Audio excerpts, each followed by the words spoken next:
Alright, so welcome back to another episode of Match Analysis here for Mortal Kombat 11. Today we're going to be hopping onto arguably the biggest stage that we have here, the North American League in the MK11 Pro Tour. We've got NA East. This is week 2, top 8, and we're going to be taking a look at two very, very familiar faces. We got K7 Showoff, former Nightmare Series champion here, which is the tournament that is hosted on this very channel. And then we've got BlakLvesMatter on the other side of it, the best Jax in the business, as well as a other Nightmare Series competitor. Hasn't had quite the accolades that K7 has had in the Nightmare Series, but still very, very strong finishes in the Nightmare Series. Has brought home a victory, I believe, in a couple of qualifiers as well. So BlakLvesMatter is incredibly talented. So we're going to see two of our very own Nightmare Series exiles duke it out here. And this is going to be top 8. I believe this is losers round 1 of top 8. So this is just opening salvo of top 8. And so, somebody's going home after this. But I wanted to take a look at this match because it is two players that we recognize. So that is what we're going to be taking a look at here, like I said. So let's hop right into the action here. What the fuck? Is this not working? All right. Let's try again. Take 2. Alright, well, this is a headset. I don't care about a headset. Let's go into the match here. So, BlakLvesMatter, we know him as a Jax player, but he has been working on a handful of other characters as of late. We will, it looks like, see his Jax here early on. Curious if we'll see Jax throughout. And K7, of course, the Frosty champ. We've got Sub-Zero out the gate here. Now, K7 has been working on a handful of other characters as well, so there is a possibility that we could see some character switches in this set. The previous sets we've been watching, there's been a lot of loyalty to the characters, but these are two players that enjoy kind of exploring the roster, so we will potentially see some switches here. Not guaranteed, but we'll see. Also, let's take a quick look here at variations now. So we've got Deep Freeze, Creeping Ice here from K7. That's going to give him access to the overhead, allowing for freeze. Amplified Ice Ball is just a great tool in general. People can't zone when you've got it because it eats their fireballs. Granted, Jax is not really going to be zoning, so we won't see that. He's also got Creeping Ice. That's going to let him make the overhead safe. It's a low, so it's got a mix-up to it, but it's going to allow him to end some of his strings in a manner that keeps him safe and is not much of a threat. So, without Creeping Ice, you can do overhead into Slide or overhead into Ice Ball, but those are punishable. The Creeping Ice introduces a save special you can cancel into to keep some of your offense safe, so I'm sure that's going to be the theme of K7's offense when he's not over-committing to the mix. And then from BlakLvesMatter, we've got Lethal Clap. That's going to be the armor break combo extender. He does lose access to Gotcha Grab, and Gotcha Grab is a really good source of building heat, which is important for Jax. That being said, Enhanced Outranked down here, which is a 6-hit string, will do the job of building heat for him. So he loses Gotcha Grab, but he gains Enhanced Outranked, and that lets him have access to still building a lot of heat. And then, of course, we've got Quad Grab. Again, we saw Kiltron earlier with Quad Grab. Quad Grab make another appearance. It's a command grab. I think I've only seen BlakLvesMatter miss the crushing blow like once, and it's because I cursed it. So we could very well see some spines getting shattered here in this set. So nice builds from both of these. I would say the one problem, well, I guess Lethal Clap also, you can spend heat for combo extension. So he does have a combo extender at the cost of heat, and because he can build heat without ranked, he's able to actually do that. And of course, BlakLvesMatter, one of the absolute best players when it comes to finding a moment to get away with the fist bump. The number of times that I've seen BlakLvesMatter just in the neutral go ahead and heat those arms up. Here he even spends the meter, and the thing about spending the meter on it, there's two things about it. One is the meter comes back, it's free. Don't be afraid to spend your meter. And the other thing is that when BlakLvesMatter has that heat from there, if he decides to spend it on rockets, those don't cost meters. So the projectile that you get out of spending the meter on the heat build, you can spend that heat and you don't need the meter to do it. So it's like, why wouldn't you? Now, the reason you wouldn't is because of Amplified Ice Ball, but BlakLvesMatter patiently waits for it to happen, and then he decides to spend the heat, and he doesn't have to worry about meter because he's spending that heat that he built up. And there's that outranked string.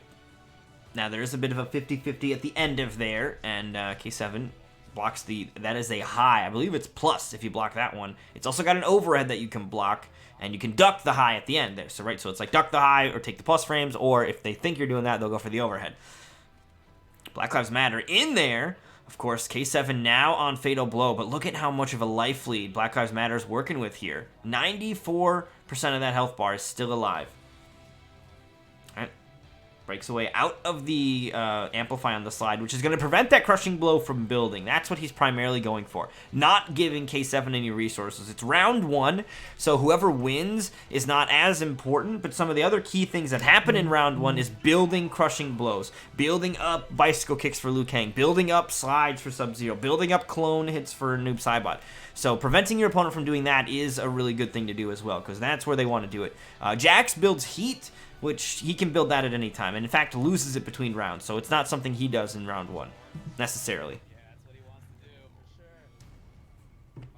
Alright, Quad Grab's going to come out, and there it is.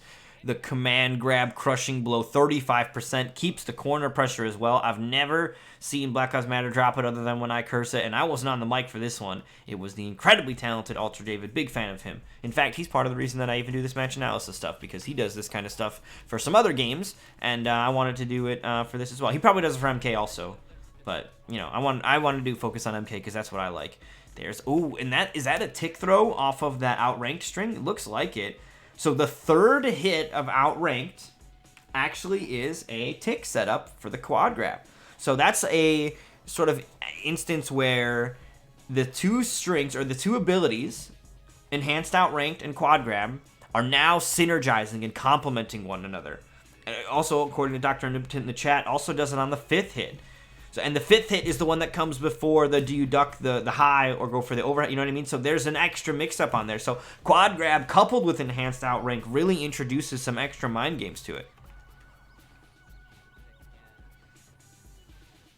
Alright, quick little sweep there. One of the only sweeps where you don't get low to the ground as well. And there we see a brutality from BlakLvesMatter out of the gate. I gotta say this as well. BlakLvesMatter looking incredibly strong out of the gate there. I mean, he seemed to be genuinely in control. We'll see what K7's answer to it is. Now, I had peeked at this a little bit earlier, and I believe part of the answer is switching off of Sub-Zero. So K7 is now going to be shifting over to Spawn, which is a character he has put a lot of work in. When Spawn came out, K7 was arguably the best out of those initial players that had really put some initial time into him and were having some success in Combat League and stuff in their streams. And K7 was, without a doubt, way up at the top of the pile when it came to a good Spawn player to watch. Innovative as well in terms of tech. And here we're going to see him going with the Charging Hell Spawn as well as that Air Letha Glide. So that's going to give him some extra combo extensions off some of those Crushing Blows. And when it comes to Crushing Blows, Spawn has some of the scariest in the game. The scariest. That throw Crushing Blow can end up netting like 50% with a Fatal Blow, or more if you've got the combo extensions and they have no defensive meter. Like, oh man. So here we see some zoning attempts. BlakLvesMatter in the lead here, though. That Amplify Soul Burst, though, from Spawn can be a little tricky. Oh, see? So now BlakLvesMatter has, in some ways, perhaps revealed his hand a little bit too much. That first round, he was going for those tick throw setups. And here, I don't believe it ticks on the second hit, but maybe it does. I don't know. But nonetheless, he might have actually done, like, staggered it into that right there. But either way, K7 was ready. So K7, he ducks it. And he gets a massive 298 damage Crushing Blow to take the life lead on top of it here. Does get forced off of his breakaway afterward. And BlakLvesMatter, it seems that every time BlakLvesMatter hits with a dash punch, he goes for the heat buildup. Because the knockdown on the dash punch gives him enough time to get away with that successfully. And heat is so crucial to Jax. He gets access to some really powerful tools if you have the heat to do it. One of those tools comes from an ability he doesn't have, that Expert Grappler. But his forward throw, that's on everything. So full heat forward throw is a lot of damage, enough to kill as we currently look at their health bars here. Obviously not going to come up, but we'll see. Last string hits an overhead. K7, one hit into Fatal Blow is all either player needs. Well, I mean, BlakLvesMatter doesn't need into Fatal Blow. And that accidental breakaway, that is unfortunate. K7's combo's done here. The amplified Soul Burst knocks you down, but there's no need to break.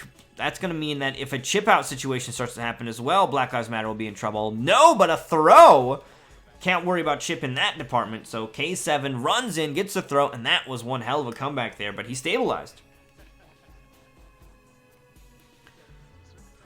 Alright, back into the neutral. Spawn's neutral's not terribly strong, but seems to be holding his own against Jax at least. Definitely these aren't characters that... both of these characters are not characters that the players have been, constantly throwing in their top 5s or whatever. I still think these characters are strong in the right hands, but, they're not the powerhouses that the rest of the cast can end up being. All right, nice jump. Gonna get a full launcher here, and look at this. K7 baited out the breakaway. He actually gets the Hellspawn charge, but he doesn't amplify it. He saves his meter. That meter doesn't go anywhere. But BlakLvesMatter still breaks away. He was that afraid of damage coming that I don't want to get comboed, that he broke away immediately.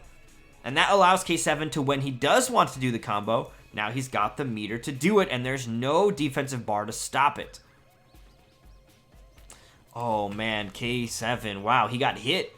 And because BlakLvesMatter was trying to attempt another tick throw setup, and in some ways, K7 may have done this on purpose. That is a strategy. Take the hit. When you take the hit, then the command grab whiffs, as we'll see right here. And now, look what's about to happen. The rob. BlakLvesMatter's variation says, what's the rob? We are about to show him the rob. K7, full combo launcher. Fatal blow to follow up. Now, he didn't do this off of a crushing blow. He could have got the forward throw crushing blow. So this is actually not going to kill. I thought it was going to be forward throw crushing blow. But even without that, still 489 damage on the board. And there was no defensive meter to save him. So the amplify is enough to finish. The brutality to boot as K7 takes game 2 with style.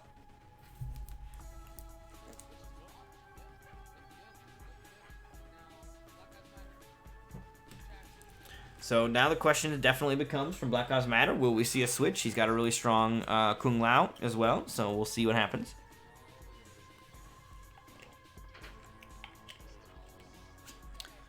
BlakLvesMatter sticking it out here with Jax, though. That's what I want to see, honestly, from Jax. Jax is the best Jax around, or BlakLvesMatter is the best Jax around, so even though he has other good characters, it's always a treat watching his Jax in particular because nobody does it better. Nobody does it better. So here we see BlakLvesMatter sticking with the, we're changing the variation now. So we've got Expert Grappler, Quad Grab, and Ripped. So this is actually what we saw from Killtron earlier. This is going to be combo opportunities in the mid-screen, and those tick throw setups that K7 was dealing with, now they're gone. Quad Grab is still there, but not going to be happening off the enhanced outranked. And going to be some uses of that heat. And of course, Gotcha Grab coming back. The lethal collapse, the armor break, but it didn't come up. K7 wasn't getting launched because what launchers does Jax have? So the armor break didn't end up appearing either. Alright, about even in these life bars, a lot of zoning here. Now, K7's character definitely feels stronger in the zoning matchup. Just the enhanced Soul Burst is so much better than a lot of the Thumper, for example. Even the ground pound doesn't do great. Now, the heat rockets are pretty good, but they do have that, little added air issue with them where you have to build the heat. So if you don't have any heat, then you can't actually do it. But there you see immediate, oh wow, got him? Now, did he get a breakaway here? He did. He's gonna die. So K7 catches him out of the air. And a lot of players, I'm sure you guys play, you see it happen all the time. You anti-air somebody and their immediate response to being hit out of the air is to break away. Part of the reason that they maybe even were so confident about jumping in was they were telling themselves, I'm going to jump in. If I hit him, I get to fuck him up. If I get hit, I break away, nothing happens. That's the idea. That's how they are weighing out the risk-reward. The reward is full jump in. Big damage. The risk is I have to spend my breakaway and I don't die. But not if K7 hits you with a fatal blow. And because it's going to reset the damage scaling, and K7's fatal blow doesn't do just 30%, it's going to do a little over, this could be deadly. Ooh, actually not enough to kill here. So Black Lives Matter able to hang on. Those shields, I think, playing a role. But one of the other problems that happens when you get caught after a breakaway is this soul burst that he sends his way. He could have amplified another one afterward, and there's no defensive meter to deal with that in terms of chip out. Black Lives Matter ended up getting hit by it, so there was no need to spend the amplify. But he's in a situation where he can't afford to block anything anymore either.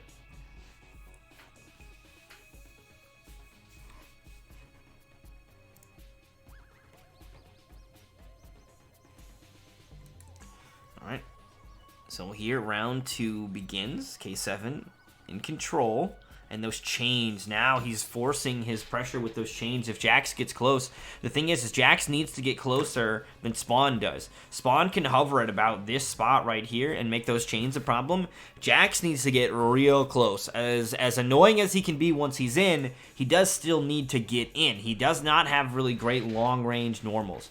Forward 2 probably has the most lunge to it, but even then, the chains, if you're kind of backing up and harassing with the chains, they will beat that even. Fatal blow here, though, from Black Lives Matter, and at this point, you have to spend it. I mean, you don't have to, but, like, what are you going to save it for? If you get hit by another combo, you might die, so spending the Fatal Blow is not a bad idea, and we have the post-Fatal Blow game. Goes for the overhead, not going to find its mark. I like that Black Lives Matter is going for it in the neutral, though. A lot of players are, they'll deal with it on block, but actually when you go for the ripped in the neutral, you can actually catch people, and it goes surprisingly far. It really does. So I like that Black Lives Matter is trying it. Didn't find a hit off of it, but not a bad idea that he's having here. And we'll see if it ends up playing a different role or a different factor as we move on. Wow, what a call out from K7. So this amplified dash punch that he has, technically the second hit is a throw, and it's a high. So if you duck it and you uppercut it, it will bring you a crushing blow, and that's exactly what K7 does.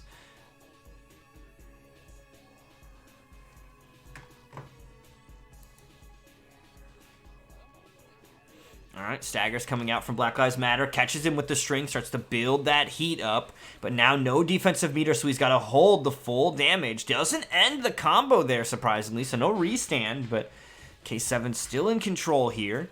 Both players have spent their Fatal Blow as well, so it's going to have to be done the honest way. You don't have to worry about them kind of taking crazy damage unless it's a crushing blow. Okay, he didn't hear the sound, so he doesn't spend it. Breakaway is spent as well. Man, this is getting down to the wire. Black Lives Matter's in trouble, though, and there it is. Point-blank fireball from K7. One thing also about Spawn's fireballs is that when the chains come up to shoot the fireball, the chains themselves actually have a hit of damage that they do. So if you're right up next to him when he does the fireballs, you can get hit with an extra one, or with an extra hit when the chains sort of activate. So deadly stuff coming from Spawn there, and that is going to give K7 the lead here in the set. Game number 3 goes his way, and now it's up. K7 is up 2-1.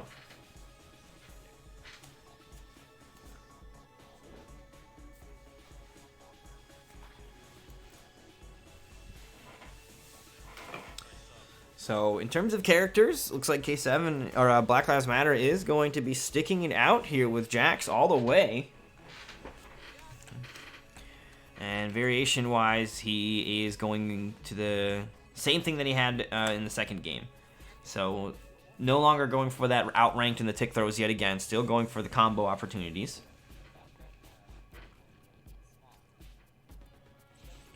Alright, nice throw here from Spawn.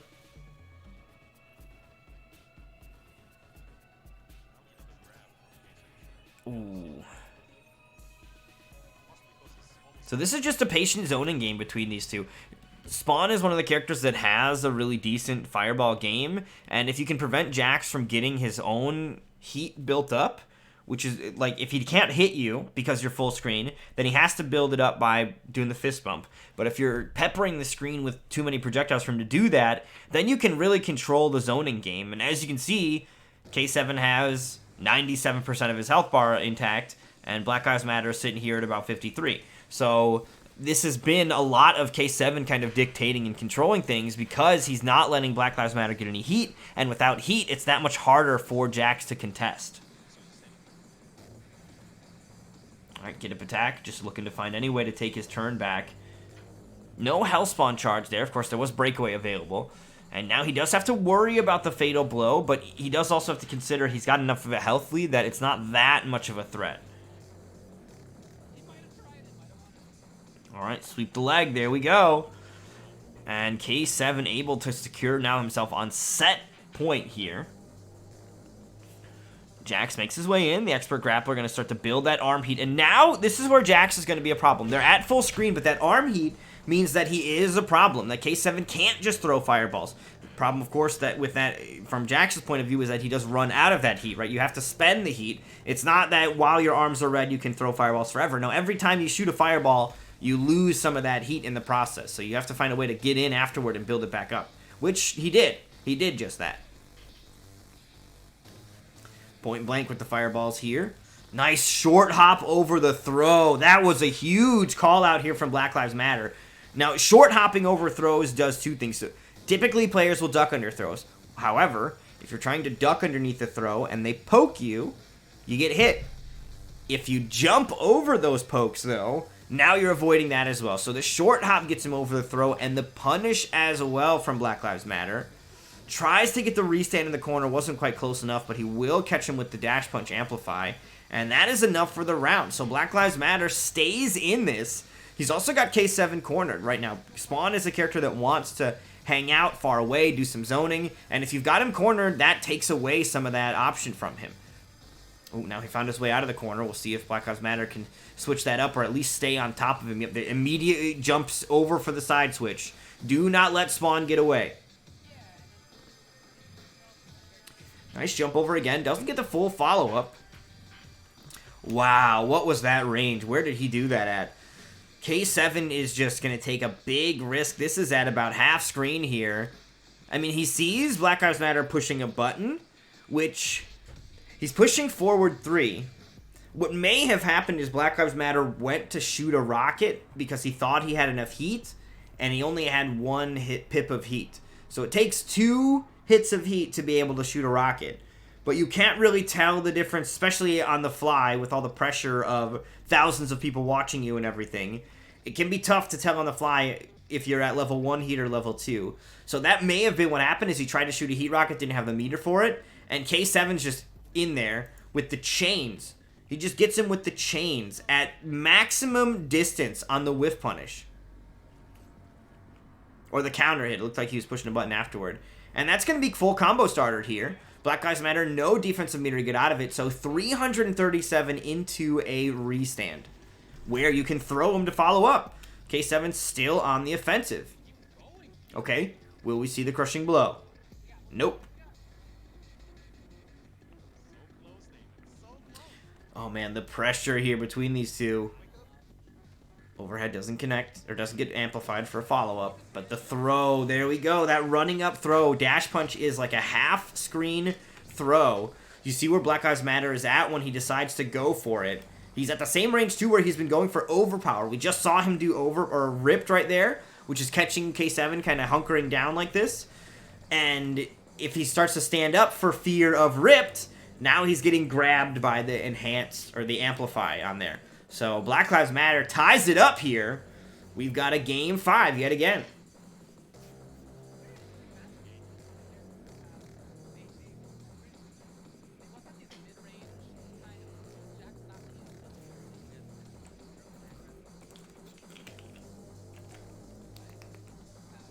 So K7 has one last opportunity to make a character switch. It does look like he'll be sticking it out here with Spawn. His Spawn has proven to be quite the force. So we'll see how it works out here between these two. I mean, these are two of my favorite players to watch in the Nightmare series. They are two incredibly talented competitors. I've had plenty of time sort of commentating their matches and seeing them play, and a big thrill to see them here on the biggest stage of them all, putting on an incredible show. Alright, pokes for the anti-air. K7 swinging. Nice use of that down 1 for BlakLvesMatter. He got in there. Forces a breakaway. Oh, takes a big swing with that cape as well. You got to be careful. And Jax's short range means he can't necessarily punish the cape. or challenge it if it's done at the right ranges, if you don't follow or finish the string, I mean, at least. If you're just kind of like throwing it out. Alright, launcher, and that's the kill. That was a quick round there for K7, honestly. And he definitely seemed like he was in control the whole time. Hit confirms that string right there, and then straight into the kill off that charging Hellspawn. Very nicely done by K7. BlakLvesMatter, still no defensive meter back as well here. That was a big risk by K7. Not, I mean, in one hand, he could have been thinking to himself, if I catch this, I do get the damage. Because BlakLvesMatter doesn't have the defensive meter, if this would have caught, he would have basically been opening the round up with another 30% hit right out of the gate. But because it got blocked, instead it's going to be BlakLvesMatter's opportunity to get some damage. He does go for the launcher. Immediate breakaway, though. Part of why K7 likely willing to spend that breakaway is because he has access to or spend the spawn or the charges because he had the breakaway. Like, I can take this risk because I can protect myself. And there's no armor break from Jax. Lethal Clap isn't here anymore.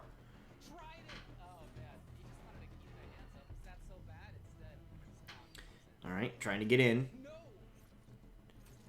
Chains. Oh, man, those chains go so far. Again, the range from K7. They are not close to one another at all. He's trying to back away because this range where Jax was just at was not safe for Jax. Jax could not hit him with his normals here. Maybe one of his down pokes could have gone far enough. But for the most part, his jabs are only going to go to about here. But Spawn can safely hang back and let the chains do the dirty work for him. And it nets him this full launcher here. Now he goes for an uppercut instead of a full combo, but there was no breakaway. Still just trying to make sure he gets the easy guaranteed damage. Ooh, this should be the kill though. Fatal blow from BlakLvesMatter. Really smart play here. And this was the only way he was going to guarantee a kill. K7 was going to potentially be getting his breakaway back. Or even had it, right? K7 had his breakaway, so if he would have gone for example, a amplified rocket crushing blow, which would have done enough damage for the kill, but would have ran the risk of being broken out of. So now he'll save that crushing blow for later. He'll have the heat to do it later, and he'll have the round as well. So set point for both players. Excuse me. So here we go. The final round between these two. This is losers round one. Somebody's going to be going home sad. Good blocks on the overhead. A little bit of zoning here. BlakLvesMatter, he's got arm heat now. You see, he's still got heat from the post-Fatal Blow game. He closed the round out previously with the Fatal Blow. You lose a bit of the heat between rounds, but you still get to keep a bit of it. So he's got heat, which means he's comfortable hanging back, throwing fireballs, throwing heat rockets, doing stuff that is going to sort of challenge what K7's been doing the whole game, which is hanging back and throwing fireballs. Now, tragically, out of heat. So now that he's got no more heat left, now you see BlakLvesMatter try to make his way in. He does end up whiffing this dash grab here, which is going to cost him dearly because he's going to get opened up. No, actually didn't cost him. And the reason it didn't cost him is because K7's got no meter. So K7 finds a hit, but he doesn't have any meter to go anywhere with it. So not able to really capitalize there. Now, however, meter is available, but so is breakaway. Alright, ground pound away. Look at this patience here. And you see BlakLvesMatter doesn't have heat. And because he doesn't have heat, he's not contesting this. He's not going for the slow startup of ground pound. He's not opting to build the heat even because he doesn't want to get hit. Because charging Hellspawn could potentially catch him even at this range. So he's just patiently working his way in. He doesn't have the heat and he doesn't have the means of acquiring the heat without having to take a big risk. Especially with that much of a life lead already to your opponent. You don't want to give him more. Now here, wow, what a play by BlakLvesMatter, looking to try to keep things even here. I love the expenditure of it. Oh no, one more hit'll do it. The throw tech to stay alive. That was such a crucial throw tech here as well. Like, he's in there, he hits him, the breakaway to immediately stop it. So K7 goes for the throw follow-up, and that throw tech saved his life. Will it save the set though? K7 has the range advantage, and there's still, again, no heat from BlakLvesMatter, and there it is. K7 takes it. 3-2 over BlakLvesMatter, but an incredibly tense set between the two of them, and honestly, right down to the wire there. One thing to note, BlakLvesMatter had already spent his Fatal Blow, I believe. Yeah, the Fatal Blow was already gone, so that was part of why K7 felt a little bit more comfortable challenging and shimmying around. Had that Fatal Blow still been on the table, would have been maybe a little bit of a different story. But, I mean, he used it for the round, right? I mean, that's how it goes, right? If you use it to win your first round, then you can't in your second, and that's just how things are done. So that is going to do it for the NA East Week number 2 match analysis here. And we are going to be hopping over to the other side of the coast. We got NA West coming up next here on Match Analysis. So stick around and stay tuned for that.